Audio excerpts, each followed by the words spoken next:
Hello friends, today we're not doing the L1 show like we're normally doing. We're doing kind of a weird video about a piece of legislation you may have heard us talk about on the L1 show, or maybe you've just seen it all over social media. The Restrict Act. It's the U.S. legislation, but this still applies worldwide because a bad idea spreads to everywhere. Just look at the EU. So the problem, as it is presented to us, that this is the solution for, is TikTok. And the fact that we're pretty certain, I think they've kind of admitted, the Chinese Communist Party has visibility into TikTok. They're using it to observe what we want to see, if not seeding what they want us to see. Yeah, absolutely. And they also have all your data, just your name, email address, all that. Well, it's possible to select an individual that has the app installed and then see a lot of non-app data, like where they are. So that's bad, for sure. But we need to remember that TikTok is not alone in this capability. It's literally every social media app on your phone. Facebook, Twitter, all the Google apps. Tumblr, if you're still doing that in this year. Everything is harvesting your data, maybe not sharing it with the CCP. The wrong version of Pixel Dungeon. But it's obviously a bad thing. It's true. We should probably do something about it. I don't know exactly what that is because people are doing this voluntarily to themselves.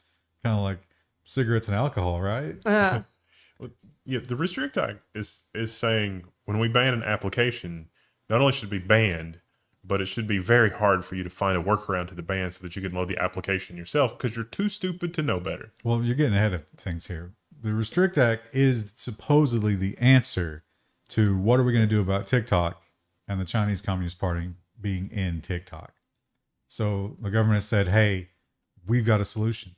So today we want to take a specific look at the language in that solution, being the Restrict Act, which you can go online and read, and we're going to show you some parts of it here. And I do recommend you read it. It's not that long. It's mind-numbing government speak, but you should check it out. So let's look at some highlights.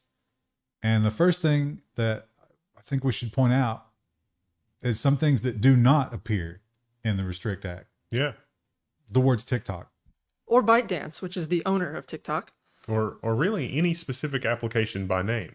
That's good law design, right? Like they could just change TikTok to Rip Rap, and that would be a different thing. This has probably been the biggest thing that I've seen online when people talk about this. This is what everyone is harping on. It's like, this is not specific enough to target TikTok.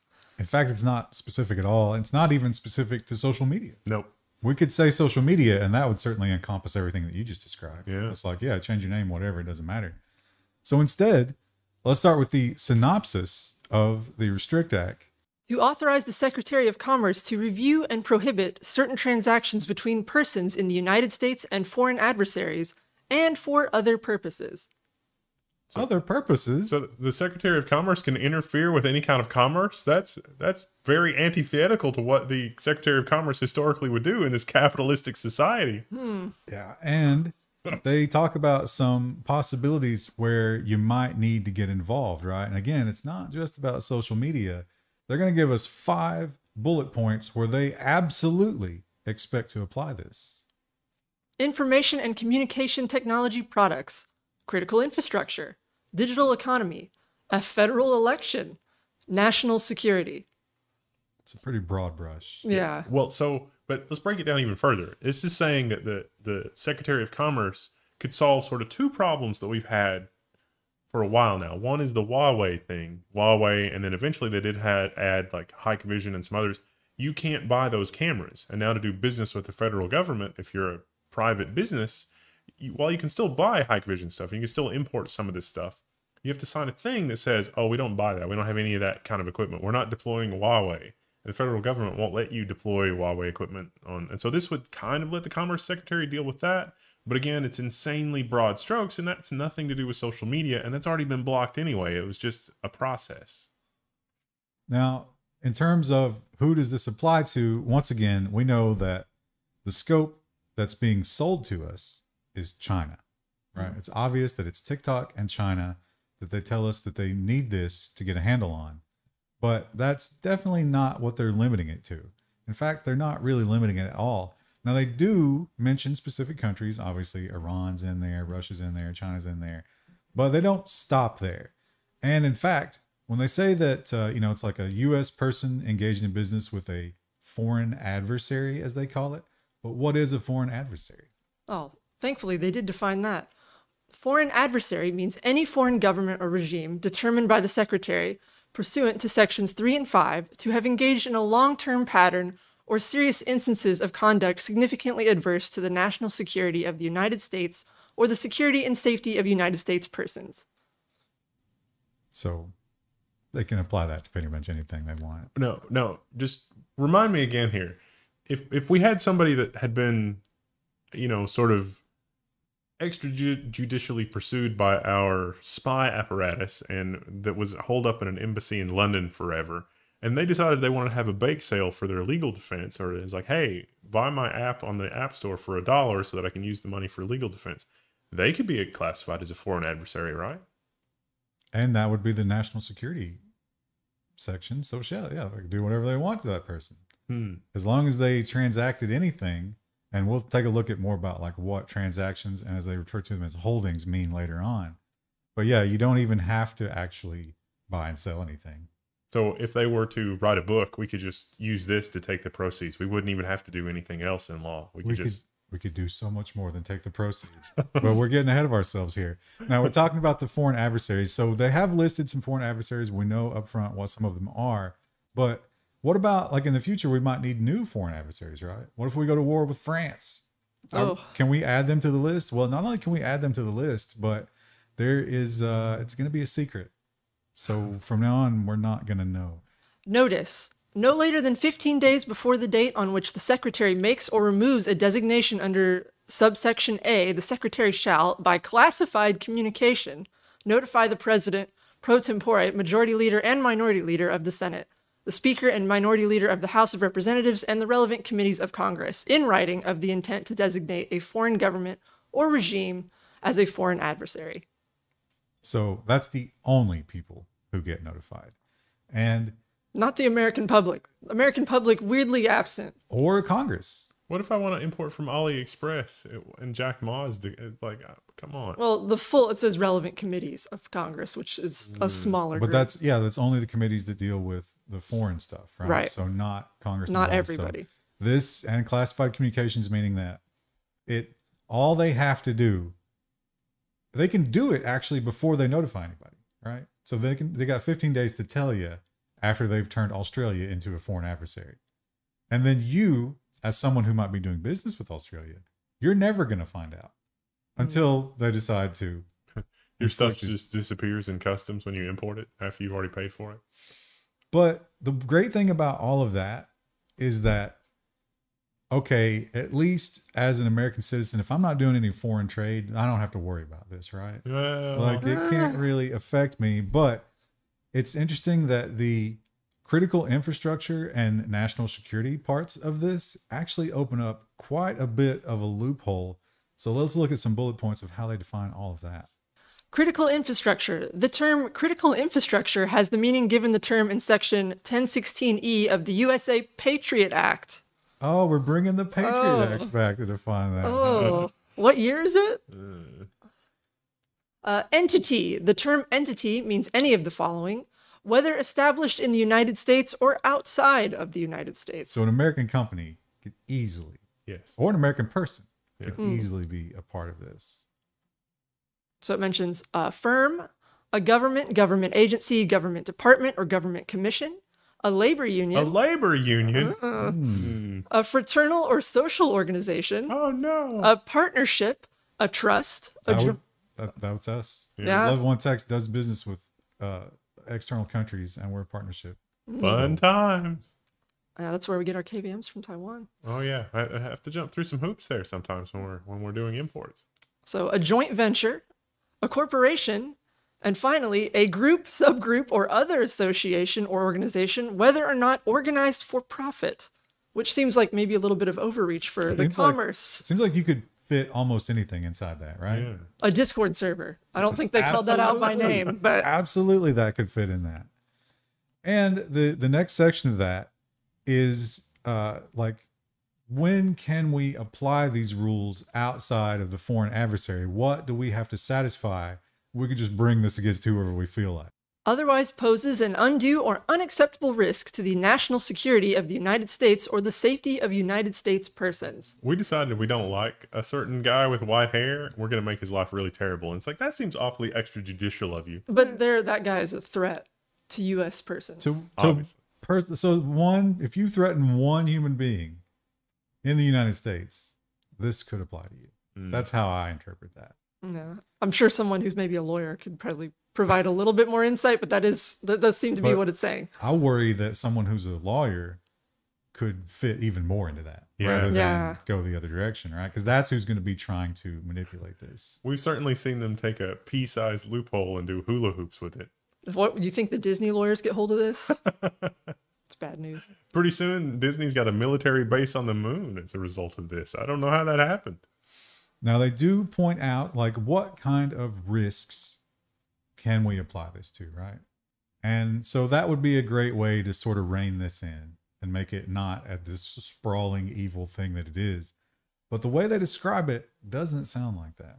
The Secretary, in consultation with the relevant executive department and agency heads, is authorized to and shall take action to identify, deter, disrupt, prevent, prohibit, investigate, or otherwise mitigate, including by negotiating, entering into, or imposing, and enforcing any mitigation measure to address any risk arising from any covered transaction by any person or with any respect to any property subject to the jurisdiction of the United States and the Secretary determines. So that's just anything. Yeah. That really does just kind of read like it's a lot of language to say anything. Anything we don't like. We can investigate anything we don't like for any reason. And it's arbitrary. So now, if you should be terrified, it's like, well, wait a minute. I'm an American citizen. I didn't think anything this was going to apply to me. How can I get caught up in this dragnet? Well, you do have to interact with not necessarily a foreign entity, but someone who's been flagged by that previous example there. But how could you be involved in somebody like that? Does it have to be like a contractual thing? Does it have to be a business thing? Well, they give us a checklist. What counts as transacting or holding a foreign entity? Holding, the term holding means an equity interest, a stock, a security, a share, a partnership interest, an interest in a limited liability company, a membership interest, or any participation, right, or other equivalent, however designated, and of any character, and includes without limitation any security convertible into an ownership interest and right, warrant, or option to acquire ownership interests. So would that last part, right before the last part, it's like, I've got a participation right in an app that I got on the App Store. Would that apply? It says any participation of any character. Does that count like open source too? Like if you contribute to... Absolutely, it could, yeah. You know, what if you're the open source maintainer of, say, Nginx, and Nginx is developed in Russia? Would this apply to you? Or what about the curl guy? The curl guy's in Russia. He can't get curl on certain sites because he's in Russia. So now if I fork curl, am I now part of this? That sounds like a transaction. Or any participation. Any participation is so broad that you popped into the Discord server just to read about it, and now you've been flagged by the Secretary of Commerce. Now, the craziest thing about this, though, if you're thinking like, well, now I just can't have any participation with anybody. I'm going to go live in the woods. Well, you're not safe because this is retroactive, but not just retroactive. Does it affect past transaction? Yes, but also the future? Timing. The term covered transaction includes a current, past, or potential future transaction. Yeah. How do you identify all potential future transactions? You spy on literally everything, right?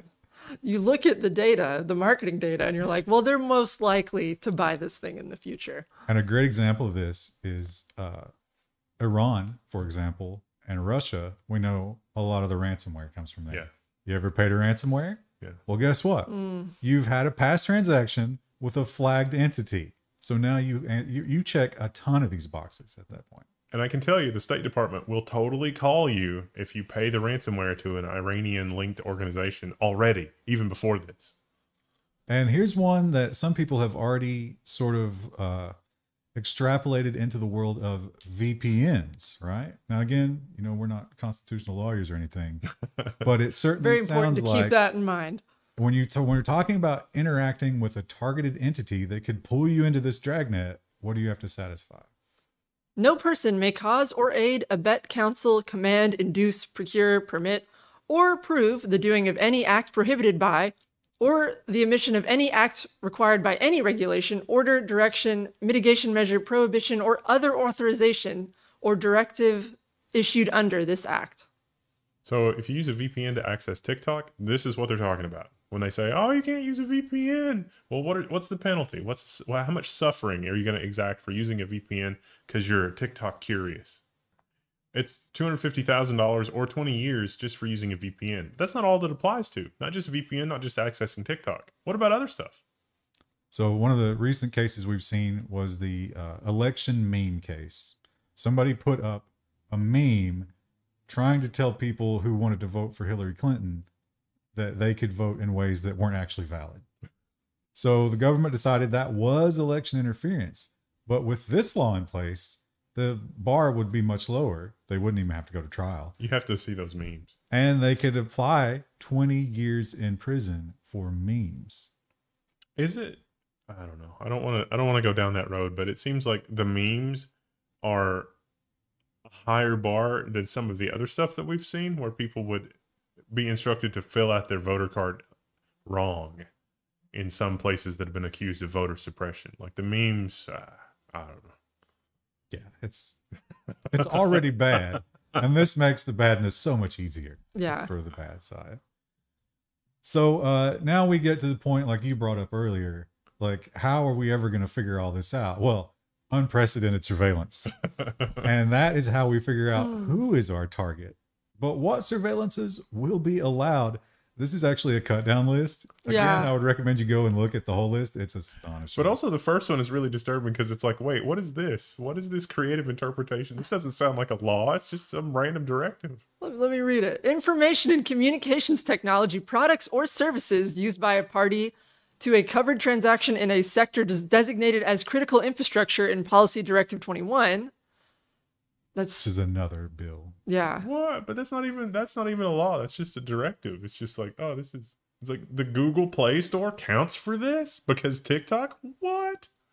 Software, hardware, or any other product or service integral to telecommunications products and services, including wireless local area networks, mobile networks, satellite payloads, satellite operations and control, cable access points, wireline access points, core networking systems, long, short, and backhaul networks, or edge computer platforms. That's the hardware section. We also have a software section. I would also point out, it's like, why do they need to include computer edge platforms? Because everything else was literally every networking technology they could think of. And then it's like, oh, K covers everything that's not networked. Yeah, this is literally everything with a transistor. Yeah. If you put any points into electronics in your skill tree, it's covered here. The other thing that they cover is all online accounts. So any software, hardware, or any other product or service integral to data hosting or computing service that uses, processes, or retains, or is expected to use, process, or retain sensitive personal data with respect to greater than 1 million persons in the U.S. at any point during the year period preceding the date on which the covered transaction is referred to, the Secretary for review or the Secretary initiates review of the covered transaction, including so many. Internet hosting services, cloud-based or distributed computing and data storage, machine learning, predictive analytics, data science products and services, including those involving the provision of services to assist a party utilize, manage, or maintain open source software, managed services, content delivery services. Wow. Literally everything. Quite a list. It's pretty much all software, right? I mean, they literally called out open source. Nowhere is safe. They've got the 1 million thing, but there's also a little bit of a loophole there that's expected to be. Yeah. Would you say that the election memes that were endlessly retweeted on Twitter, which definitely were exposed to 1 million people, you might not have intended for that to be exposed to 1 million people, but because you posted it to Twitter, that would then fall under this. Or even if you didn't post it to Twitter. Yeah, friend. Say you were posting in a private Discord chat and your friend posted it on their Twitter. And now, you're the originator of the meme. And now both of you Yeah. are in That's the list. commerce. Yeah. That's the group, like any other group, right? Like any kind of group. Well, that's a conspiracy group. I see right here. So once they have established that you are at fault, or they suspect that you can be at fault, they can now investigate you. Well, what can they investigate? Much like the list we just read, it's exhaustive. Once again, this is not all of them. Please go and look at the document yourself. But here's some kind of greatest hits. Wireless local area networks, cable access points, core networking systems, internet hosting services, cloud-based or distributed computing and data storage. And this is a long one. Machine learning, predictive analytics, and data science products and services, including those involving the provision of services to assist a party utilize, manage, or maintain open source software. Internet or network-enabled sensors, webcams, endpoint surveillance or monitoring devices, modems, home networking devices if greater than 1 million units have been sold to persons in the United States at any point during the year or period preceding the data on which the covered transaction is referred to the Secretary. So everything in your house. Again, yeah. They're going to come with their windbreakers and they're going to take everything so that they can investigate it. And what can they then do with those devices or your online accounts or the things that you own? Well, they're going to give us a checklist of that as well. Inspect, search, detain, seize, or impose temporary denial orders with respect to terms in any form or conveyances on which it is believed that there are items that have been, are being, or about to be imported into the United States in violation of this act or any other applicable federal law. Oh, Tim Cook loves that one. Mm-hmm. Require, inspect, and obtain books, records, and any other information from any person subject to the provisions of this act or other applicable federal law. So unlimited subpoena power.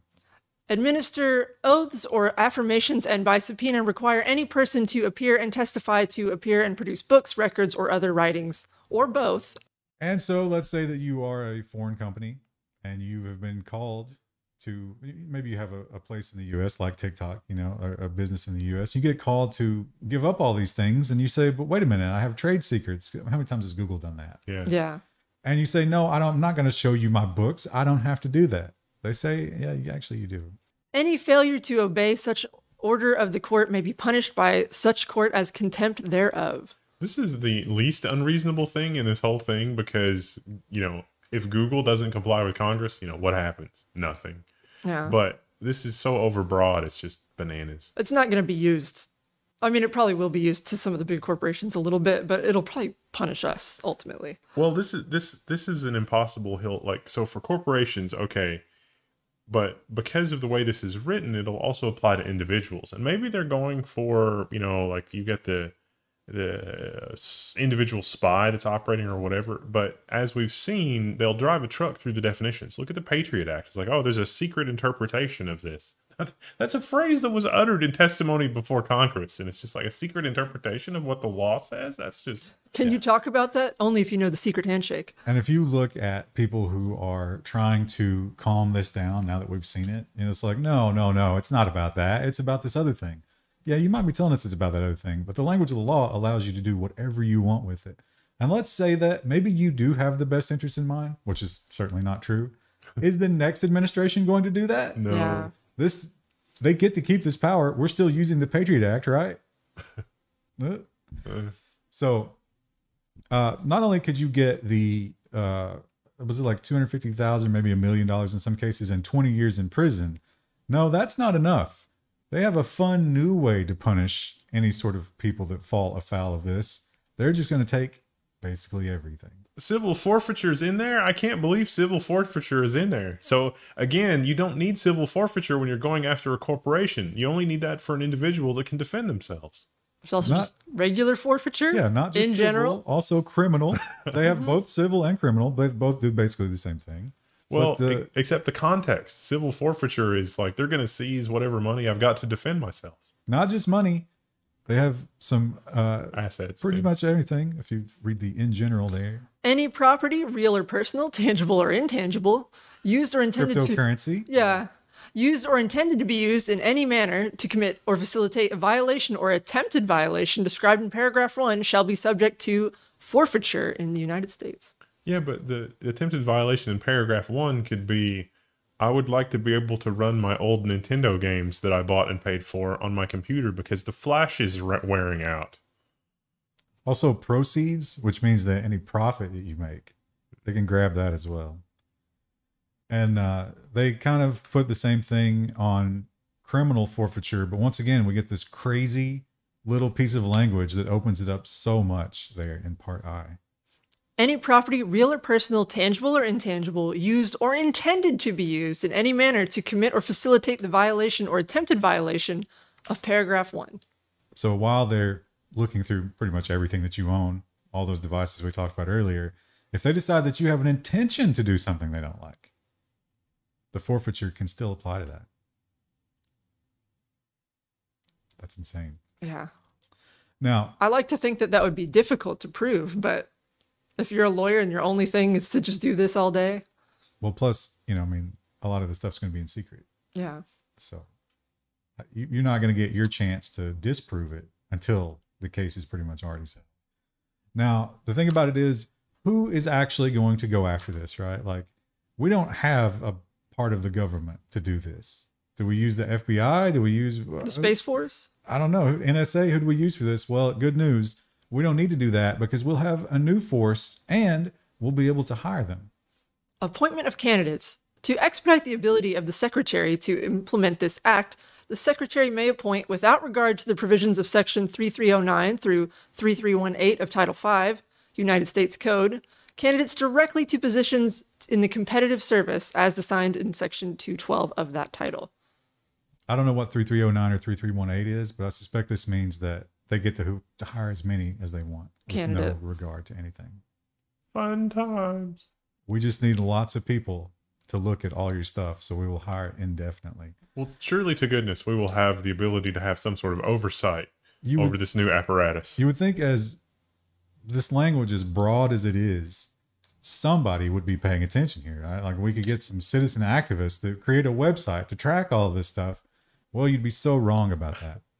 Any information submitted to the federal government by a party to a covered transaction in accordance with this act, as well as any information the federal government may create relating to the review of the covered transaction, is exempt from disclosure under Section 552 of Title V, United States Code, commonly referred to as the Freedom of Information Act. So you can't submit a FOIA request to this, and it's like, hey, there was some weirdness in this. Can I know what's going on? No, you're not allowed to know.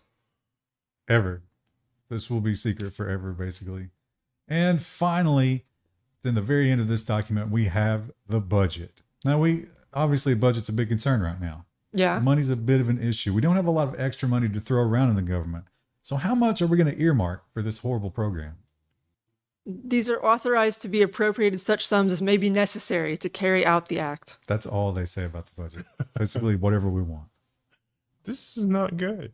Anyway, so I read a lot of that, and I didn't say the word TikTok or ByteDance once. It didn't really sound much like anti-TikTok legislation, did it? They didn't really even refer to things like just how any social media handles our privacy. Why would we need something this sweeping when we could have a law that simply says something like, don't appropriate data, don't exceed your authorized access as an application to spy on someone's location or make someone aware that this is what it is. It's like, don't install this application. Because that would apply to all the social media networks. Including the ones based in the US, like Facebook, Twitter, etc. I would be fine if you had like smoking is like Surgeon General's warning, this thing causes cancer. If Facebook had a similar warning, then that's fine. Yeah, but Facebook contributes a lot to the people that wrote this. Well, I mean, Philip Morris did too, for the smoking causes cancer, but ultimately it didn't work in the end. I think the sad answer is that the people in charge aren't actually that worried about TikTok. Yeah. No. They see an opportunity here, and oh boy, did they go big in terms of how they're going to take advantage of it. Are you scared enough? Well, let us pass this and then it'll fix it. And it doesn't fix anything. You'd think that if they had wanted something that was maybe more effective, they would have looked at Europe and the GDPR, but I don't no. I don't even know that the GDPR is really all that effective. The most effective thing is educating people. Like when your mom wants to install something, just like, well, I don't know if we should install this. And I'd love to tell you to get out there and get your voice heard and we can defeat this. I don't have a lot of hope for that. But you should be armed with the knowledge, and you should arm other people if possible. So please tell other people about the horror that this is. And When they tell you that you're a crazy conspiracy theorist, here's the text. It's like the copper lobby saying that we should not import PEX because it's wildly dangerous and it'll cause people's houses to flood because they want you to use copper pipes, or something about the food industry telling us that the worst sorts of food is really good for us and that fat is the enemy and sugar's fine. Yeah, it's basically some of the worst purveyors of disinformation telling us that they're going to save us from disinformation. And all we have to give them is unlimited power. It's like Senator Palpatine what's going on? Anyway, now that you've had your little dose of dystopia, we'll see you guys then. Bye!